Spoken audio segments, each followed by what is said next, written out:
La politique et l'armée, entre bienfaits et méfaits d'une relation complexe. La politique joue un rôle complexe au sein de l'armée, influençant à la fois sa structure, ses missions et son fonctionnement. Voici une analyse des bienfaits et des méfaits de la politique au sein de l'armée.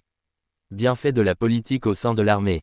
1. Orientation stratégique. La politique fournit une direction claire et des objectifs stratégiques pour l'armée, alignés sur les intérêts nationaux et les priorités gouvernementales.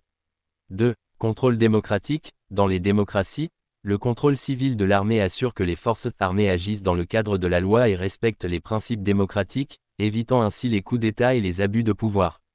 3. Allocation des ressources. Les décisions politiques influencent l'allocation des ressources budgétaires, permettant à l'armée de se moderniser et de maintenir sa capacité opérationnelle. 4. Légitimité des missions.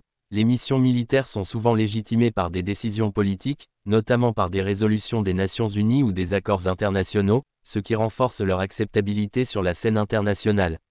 5. Diplomatie et dissuasion. La politique étrangère et les alliances militaires peuvent renforcer la dissuasion et la coopération internationale, réduisant ainsi les risques de conflit. Méfaits de la politique au sein de l'armée. 1. Ingérence politique. Une ingérence excessive peut compromettre l'efficacité opérationnelle de l'armée, en imposant des décisions basées sur des considérations politiques plutôt que sur des nécessités militaires. 2. Politisation des forces armées. La politisation peut diviser l'armée, sapant la cohésion et la neutralité nécessaires pour maintenir l'ordre et la discipline. 3. Risque de corruption. Les influences politiques peuvent conduire à des pratiques corruptrices, comme l'octroi de contrats militaires à des fins personnelles ou partisanes.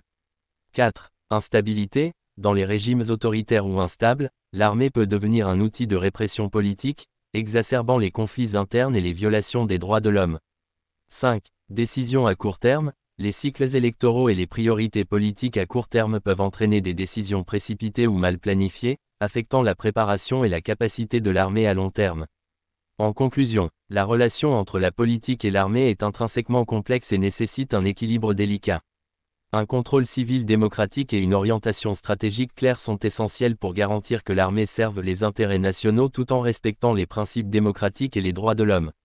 Cependant, une ingérence excessive ou une politisation de l'armée peut avoir des conséquences néfastes, compromettant son efficacité et sa neutralité. Une gouvernance transparente et responsable est donc cruciale pour maintenir cet équilibre. N'oublie pas d'abonner pour plus d'informations, apprécie notre recherche avec un j'aime, merci.